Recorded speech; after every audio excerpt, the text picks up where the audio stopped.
Good evening, everyone. We have breaking news coming in on the latest global developments. Hello world. Yes, this is breaking news as the world has now heard. 19-year-old Karmelo Anthony was found guilty of, again, no surprise, murder. This trial has raised not only racial tensions, but tensions, again, that resurface or have never left. And so racial dynamics in the society is just what it is. It's a hotly debated topic right now, whether or not Karmelo got justice. Clearly, the fact that the trial consisted of 12 white jurors and not one black juror clearly says to me it was unequal justice. Everybody is asking a question, questioning whether or not he committed murder. We all agree, I believe everybody do agree in this world, that yes, Karmelo did commit murder. But the question is, did he receive equal justice? I, again, am not a lawyer. I'm just commentating on this arrest and sentence of 37 years that was given to Karmelo. I feel it is clearly unjustified. They gave him more time than they would a serial killer. And again, this Karmelo Anthony was not a thug. He was clearly an educated young brother who just happened to, again, get caught up and overreact to a situation. I'm sure if he could take it back, that he would definitely give his sincerest apologies. Unfortunately, the world seems to be, again, questioning whether or not, or trying to state or treat him as if he's a thug. Again, Karmelo Anthony, I wish him well. Comment, subscribe, let me know what you think, bro. Bye. A Texas jury found 19-year-old Karmelo Anthony guilty of murdering 17-year-old Austin Metcalf in April of 2025 during a high school track meet in Frisco, Texas. He was just sentenced to 35 years in prison. And to lay this all out for you, due to the rain, there was bad weather. The track events were delayed that day, and Anthony, a Centennial High School student, sought shelter under a Memorial High School tent. Moments later, an argument broke out, and Anthony was asked repeatedly to leave that tent. One witness claimed Anthony responded by calling the group a name before he reached into his backpack saying, quote, "Touch me and see what happens," end quote. After some shoving, Anthony pulled out a pocket knife and stabbed Metcalf in the chest, piercing his heart. Prosecutors argued that the killing was a provoked and unjustified murder. They called 21 witnesses. The defense argued it was self-defense. Karmelo Anthony did not testify in his own defense. Immediately after the jury's decision, protesters gathered outside, claiming this was the latest example of Black lives not mattering. But what this process did is shown that Black lives do not matter in Collin County. This trial showed that it put emotions over the law. After Trayvon Martin and so many countless names, it has shown us that Black life is not safe in Collin County. Minister Dominique Alexander is the man that you just heard from in that video. He is a spokesman for the Anthony family. Minister, it's nice to have you on. You keep saying that Black lives don't matter, but no Black lives were lost here. A 17-year-old white person was killed. So what are you talking about? What I'm talking about is 35 years. Karmelo Anthony was sentenced to 35 years. Yet at the end of the day, Black America repeatedly is told that self-defense is a part of the law.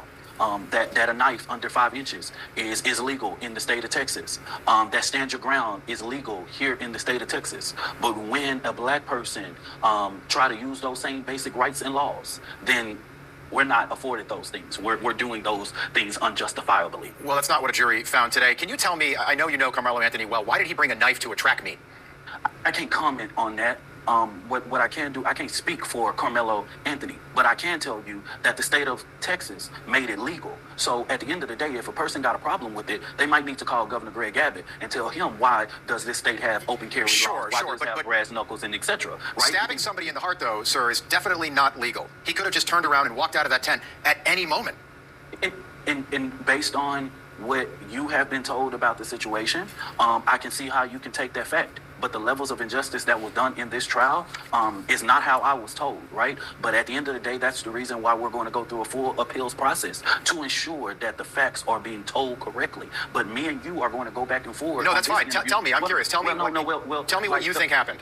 What I think is the situation is that someone asked Karmelo Anthony to come over there. He knew an individual, but that's not being told, right? It's like, oh, a kid just randomly went under a tent, right? And he just sitting there. No one knows who he is. That's not the case, right? We know that Karmelo Anthony knew an individual. He knew a coach. He spoke about it. We also know that Frisco ISD should have counseled that. This wasn't just raining. We were under a tornado watch that day, right? And this should have been something that was actually... Wait, you're telling me that because somebody invited him to that tent and there might have been a tornado warning, which happened all the time in Texas, that he was warranted in stabbing a 17-year-old kid in the chest, in the heart, and killing him? That's not the case. But what you cannot do is put your hands on someone. Well, you just told me that was the case. Is that the case? Because I want to know what the case is. I seriously do. You asked me the first time, why was he under the tent or close or whatever it may be, right? The reality is that the state of Texas says that I don't have to, when I'm assaulted, I don't have to return the same level of force, correct? Isn't that the law? Yeah, he was asked to leave that tent multiple times, and the prosecution called 21 witnesses. Hold on. The prosecution called 21 witnesses,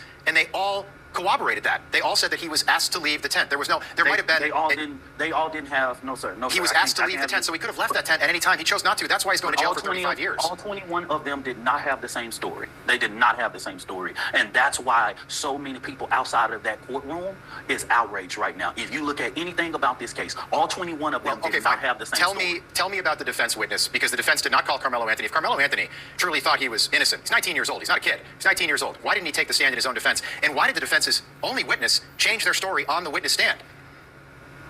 Karmelo Anthony testifying in his own trial is his own right? And that's a decision that Karmelo Anthony and his parents has to make, right? And that was a decision that was made through the legal process, right? And through this process, of course, there's going to have to be some major reviews, right? But as far as changing the witness changing what he changing his testimony, I'm trying to figure out how someone going to say he changed his testimony.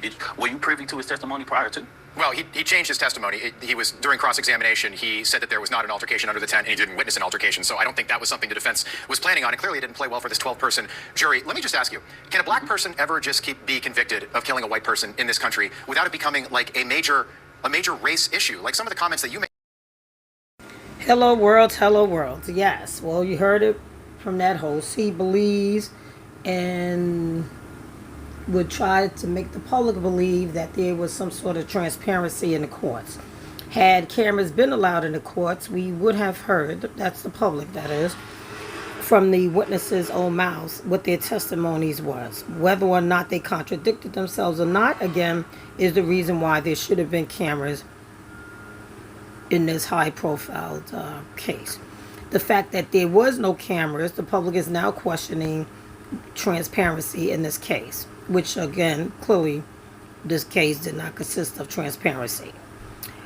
The fact that the host is again questioning whether race is involved or not is again refutable, as the public is now learning. We're now hearing how Karmelo's own witness contradicted themselves, and the public is now asking why.